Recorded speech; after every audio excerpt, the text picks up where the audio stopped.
नमस्कार दोस्तों, आप सभी का एक बार फिर से स्वागत है सिविल सर्विस इंस्टीट्यूट में। देखिए, आज हम एक विषय पे बात करते हैं कि मैपिंग के लिए वर्ल्ड ज्योग्राफी में कौन-सी बुक प्रेफ़र करें। बुक बहुत सारी हैं और मैं किसी भी बुक को खराब नहीं कहूँगा, सब अपने-अपने लेवल पे बहुत अच्छी हैं, ठीक है? लेकिन यहाँ पे एक विशेष बुक की आज मैं बात कर रहा हूँ, जो कि मैपिंग के लिए ज्योग्राफी में बेस्ट है। मेरे हिसाब से वो बेस्ट बुक है, ठीक है? तो इसमें वर्ल्ड ज्योग्राफी भी आपको मिल जाएगा और उसके बाद जो इंडियन ज्योग्राफी है, दोनों को आपको मिल जाएगा। अब मैं इसकी कुछ प्रॉपर्टी दिखाता हूँ आपको कि क्या अच्छा है इसमें और सबसे। तो ये जो बुक है इसका नाम है ज्ञान मानचित्रण विश्व का भूगोल एक संपूर्ण अध्ययन, ठीक है? तो ये लिखा गया है विनोद मिश्रा के द्वारा। अब इसका अगर इंडेक्स आप देखिए तो इंडेक्स में आपको सबसे पहले तो पृथ्वी के बारे में, फिर विश्व के बारे में, और जो एक अच्छी चीज़ यहाँ पे दी गई है कि जितने भी कॉन्टिनेंट हैं, जैसे मान लिया पर्वत श्रेणियाँ हैं, तो पर्वत श्रेणियाँ सबकी एक साथ दे दी गई हैं। ये देख रहे हैं? अब इसमें आपको उत्तर अमेरिका मिल जाएगा, दक्षिण अमेरिका मिल जाएगा, अफ्रीका मिल जाएगा, यूरोप मिल जाएगा, एशिया मिल जाएगा और ऑस्ट्रेलिया मिल जाएगा। ठीक है? यानी जो भी मतलब कॉन्टिनेंट हैं, वहाँ पे जितनी भी पर्वत श्रेणियाँ हैं, सबके बारे में डिटेल आपको एक जगह मिल जाएगी। अब अगर यहाँ पे मैं आपको ये दिखाऊँ कि जैसे मान लिया उत्तर अमेरिका की प्रमुख पर्वत श्रेणियाँ का ये टॉपिक दिया गया। अब इसमें जितनी भी पर्वत श्रेणियाँ इसमें दी गई हैं, तो सबसे पहले मान लिया ये अलास्का रेंज है, अलास्का श्रेणी। इसके बारे में जो महत्वपूर्ण फैक्ट हैं, जो कि परीक्षाओं में पूछे जाते हैं, वो सारे यहाँ पे लिख दिए गए। बाकी अगर इसको आपको मैप में देखना है कि अलास्का श्रेणी कहाँ पे है, तो आपको यहाँ पे ये मिल सकता है। ठीक है? तो ये अलास्का श्रेणी हो गई। ऐसे ही फिर दूसरी श्रेणी यहाँ पे दी गई है रॉकी माउंटेन। रॉकी माउंटेन के बारे में भी महत्वपूर्ण चीज़ें, किस युग का है, और माउंट मैकिनले जो है सबसे ऊंचा पर्वत है। रॉकी शिखर का क्या है, सर्वोच्च शिखर है, और कोलोराडो है, कोलंबिया है, मिसौरी नदी क्या है, इसी पर्वत श्रेणियों से निकलती हैं। तो ये कुछ इसके की पॉइंट हैं रॉकी माउंटेन के। और बाकी रॉकी माउंटेन के बारे में ये पूरा आपको यहाँ पे मैप में दिख जाएगा कि रॉकी माउंटेन कहाँ कहाँ पे है। ठीक है? ऐसे ही जितने भी माउंटेन हैं, सबके बारे में महत्वपूर्ण चीज़ें जो है यहाँ पे आपको लिखी मिल जाएंगी। तो इस हिसाब से मैं समझता हूँ कि ये एक अच्छी बुक है कॉन्सेप्ट को क्लियर करने के लिए और उनके साथ साथ फैक्ट को भी क्लियर करने के लिए। ठीक है?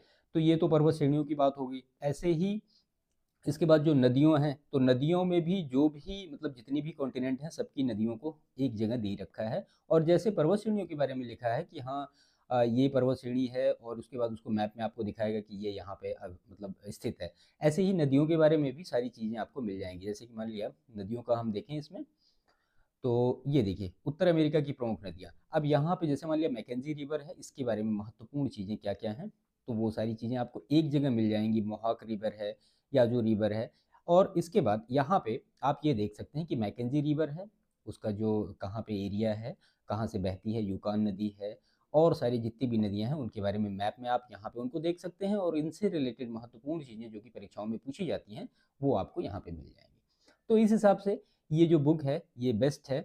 कि चीज़ें सबसे बड़ी बात तो ये है कि सबसे जो अच्छी चीज़ इस बुक की है कि आपको नदियों के बारे में सारी कॉन्टिनेंट एक जगह मिल जाएगा। ऐसे ही झीलों के बारे में है, तो सारी झीलों के बारे में आपको एक जगह यहाँ पे मिल जाएगा। फिर विश्व के जो प्रमुख मरुस्थल हैं उनके बारे में, पठार के बारे में, अंतरीप है, प्रायद्वीप है, जलप्रपात है, फिर उसके बाद वोल्केनोज हैं, फिर सागर महासागर, विश्व की जलधाराएं, विश्व की प्रमुख खाड़ियाँ। तो ये इसकी इंडेक्स है। उसके बाद फिर स्थानीय पौने हैं, जल संधियाँ, स्थल संधियाँ, बंदरगाह कौन से हैं, प्रमुख द्वीप, वन वनस्पतियाँ, और विश्व के खनिज संसाधन में पूरे जितने भी खनिज हैं वो सारे के बारे में यहाँ पे आपको मिल जाएगा। एक पेज में इसके बारे में महत्वपूर्ण चीज़ें, और दूसरे पेज में उसका जो है मैप। ठीक है? तो इस लेवल पे यहाँ पे इतने सारे जो इंडेक्स में चीज़ें दी गई हैं, ये सब कुछ है। तो इस हिसाब से ये जो मैपिंग की बुक है वो काफ़ी अच्छी बुक है। आपको फैक्ट के साथ साथ मैपिंग भी अच्छी तरीके से क्लियर हो जाएगी। ठीक है?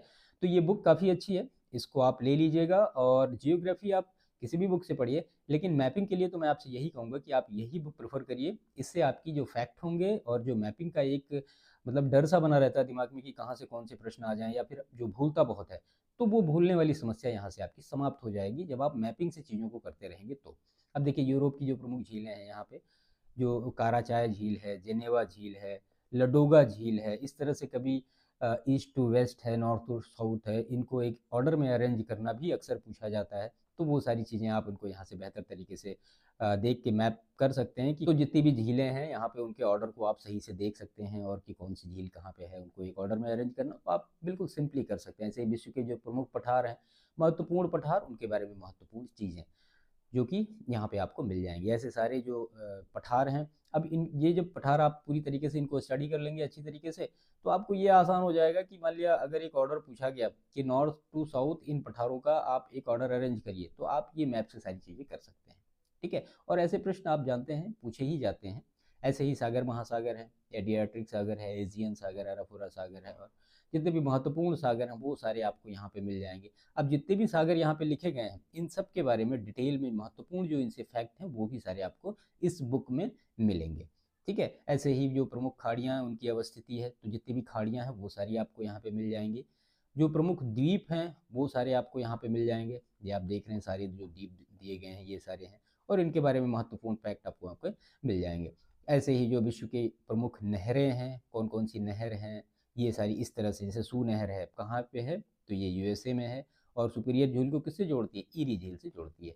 तो सू नहर के बारे में ये हो गया। अब सू नहर के बारे में महत्वपूर्ण चीज़ें आपको देखनी है, तो ये है आपकी सू नहर यहाँ पे, है ना। ये जो 5 ग्रेट झील हैं जो कि यहाँ पे हैं, उनसे कौन कौन सी नहरें निकलती हैं, कौन सी नहर ऐसी है जो 2 झीलों को आपस में ऐड करती है, वो सारे फैक्ट आपको यहाँ से क्लियर हो जाएंगे। ठीक है, इसके बाद जो खनिज संसाधन है, विश्व के प्रमुख तांबा उत्पादक, अब जो भी तांबा उत्पादक क्षेत्र हैं वो सारे आपको यहाँ पे मिल जाएंगे। बेहतर तरीके से आप इनको समझ भी सकते हैं। ठीक है, ऐसे ही जो मैग्नीज उत्पादक हैं, और फिर कृषि और मत्स्य पालन क्षेत्र, अब ये महत्वपूर्ण चीज़ें आपको यहाँ पे मिल जाएंगी। गेहूं के प्रमुख उत्पादक देश और उत्पादक क्षेत्र, चीन में कौन कौन से हैं, भारत में कौन कौन से, यूएसए में कौन कौन से हैं, और स्वतंत्र राज्यों का राष्ट्रकुल वो कौन कौन से हैं।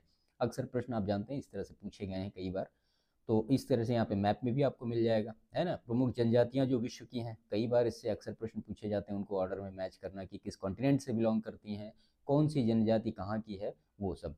ऐसे ही उसके बाद फिर सबसे लास्ट में मिलेगा एशिया और उसके देश की राजधानी, यानी जितने भी कॉन्टिनेंट हैं सबके देश और उनकी राजधानियों के बारे में अलग से आपको एक मैप में सारी चीज़ें ड्रा करके रखेंगी। मतलब वहाँ पे कि क्या क्या चीज़ें हैं, कौन से देश हैं, या किस कॉन्टिनेंट में सबसे ज़्यादा देश हैं, किस कॉन्टिनेंट में सबसे कम देश हैं, ये सारे फैक्ट आपको यहाँ से क्लियर होने वाले हैं। ठीक है, तो ये वर्ल्ड जियोग्राफी का पूरा डिटेल था जो कि हमने इंडेक्सिंग के हिसाब से आपको दिखाया। आप ये बुक ले सकते हैं। इसके बाद इंडियन जियोग्राफी में भी ज्ञान मानचित्रण के नाम से ही एक बुक आती है, जो कि इन्हीं के द्वारा, विनोद मिश्रा के द्वारा ही लिखी गई है, और सेम ऐसे ही है। इसमें इंडेक्सिंग अगर देखें तो ये भी भारत का परिचय और राज्य और उनकी राजधानी, हृदय परियोजना स्थल, भारत का चट्टान समूह, ये आपको काफ़ी महत्वपूर्ण है कि कौन सी चट्टान कब बनी, पहले बनी, कौन सी बाद में बनी, कौन सी में मतलब जो गोंडवाना चट्टानें हैं वो किससे रिलेटेड हैं, टर्शियरी चट्टानें किससे रिलेटेड हैं, क्वार्टनरी चट्टानें क्या होती है, उसके बाद भारत की जो प्रमुख पर्वत शिखर हैं। ये जैसे वर्ल्ड जियोग्राफी में दे रखा है, ऐसे ही इंडियन जियोग्राफी में सेम टू सेम दिया है। ठीक है, ये पूरा इंडेक्सिंग है। इसके बाद हम देखें, ये सब पूरा उसका डिटेल में दिया गया है इंडेक्स में। अब जैसे यहाँ पे भारत के प्रमुख पर्वत शिखर दिया है, तो आप यहाँ पे देख सकते हैं कि मतलब कौन कौन से पर्वत शिखर कितने महत्वपूर्ण है। अब काराकोरम, जास्कर, पीर पंजाल, धौलाधर, इनको कई बार एक ऑर्डर में नॉर्थ टू साउथ या ईस्ट टू वेस्ट मतलब अरेंज करने के लिए पूछा ही पूछा गया है। यहाँ पे आप देख रहे हैं ये अरावली है, फिर विंध्याचल श्रेणी है, सतपुड़ा श्रेणी है, महादेव है, मैकाल है, कैमूर है, रायगढ़ है, और राजमहल की पहाड़ियाँ हैं, फिर गारो, खासी और जयंतिया नागा है, लुशाई पहाड़ी, इन सब के बारे में कई बार प्रश्न पूछे गए हैं। वो सारी चीज़ें आपको इस मैप से ऑटोमेटिक क्लियर हो जाएंगी। आप जैसे ही एक बार दो बार देखेंगे इन सब चीज़ों को, तो चीज़ें आपको याद रहेंगी। साउथ इंडिया में भी आप देखिए, डोडा बेटा है, अनामलाई है, साउथ इंडिया की सबसे ऊंची चोटी है ये, तो कहाँ पे है, किस स्टेट में है, और कौन कौन से, जैसे कि ये उत्तरी सरकार है, यहाँ पे पूर्वी घाट है, पश्चिमी घाट है ना, हरिश्चंद्र पहाड़ियाँ, महाराष्ट्र का पठार, अजंता श्रेणी, थाल घाट, भोर घाट, ये मतलब काफ़ी इंपॉर्टेंट ये बुक है। ऐसे दर्रों के बारे में सारे दर्रे आपको यहाँ पे मिल जाएंगे। अब दर्रों के अगर मान लिया आपसे पूछ लिया गया, अघिल दर्रा, जोजिला, खरदुंगला और माना, इसको आप ईस्ट टू वेस्ट अरेंज करिए, यानी पूरब से पश्चिम आपको अरेंज करना है, तो आप इस मैप से उन सब चीज़ों को आसानी से कर सकते हैं, जैसे कि प्रश्न पिछली परीक्षाओं में पूछे गए हैं। ठीक है, और भारत का अगर औद्योगिक परिदृश्य आप देखिए, यहाँ पे लौह इस्पात से उद्योग, मतलब शुरू से लेके जो महत्वपूर्ण चीज़ें हैं ये सब प्रश्न पूछे गए हैं कि जमशेदपुर में Tata iron steel company TISCO की स्थापना कब हुई, और जो टिस्को है इसके बारे में महत्वपूर्ण चीज़, ये जितने भी फैक्ट इसमें लिखे हैं लगभग परीक्षाओं में पूछे ही पूछे जाते हैं। तो महत्वपूर्ण चीज़ें, ये वाला फैक्ट पूछा ही पूछा गया है, यूपी पीसीएस में कई बार पूछा गया है इसको। तो ये इस तरह से आप इनको अच्छी तरीके से तैयार कर सकते हैं, बेहतर तरीके से आप अपनी मैपिंग पे पकड़ बना सकते हैं। ठीक है, क्योंकि देखिए जियोग्राफी अगर आप बाई बुक पढ़ रहे हैं और मैपिंग अगर आपने नहीं कर रखी है, तो एक कॉन्फिडेंस वहाँ पे दिक्कत होती है। आप पूरी तरीके से उन सब चीज़ों में मतलब आप ये कहिए कि जियोग्राफी को अगर 100% कवर करना है तो that is mapping is must. Without mapping आप जियोग्राफी को पूरी तरीके से कंप्लीट नहीं कर सकते हैं, ठीक है। और अब मैपिंग के साथ साथ अगर आपने कंसेप्ट किए हैं तो वो आपके लिए वेल एंड गुड है। ऐसे ही फिर इंडियन जो सेंसस है 2011 का और उससे रिलेटेड जो अर्बनाइजेशन का डेटा है, यहाँ अच्छी तरीके से पूरा सब लिखा गया है कि कितना, कौन सा स्टेट है सबसे अधिक जनसंख्या वाला, और कितनी उनकी पॉपुलेशन है, क्या है, ये सारी चीज़ें आपको ऑन मैप सिंपली क्लियर हो सकती है, ठीक है। देखिए मैप से चीज़ें हमें बेहतर तरीके से याद होती हैं, कॉन्सेप्ट तो हमें बुकों से ही समझने पड़ते हैं, तो उसके लिए ये बेस्ट बुक है, ठीक है।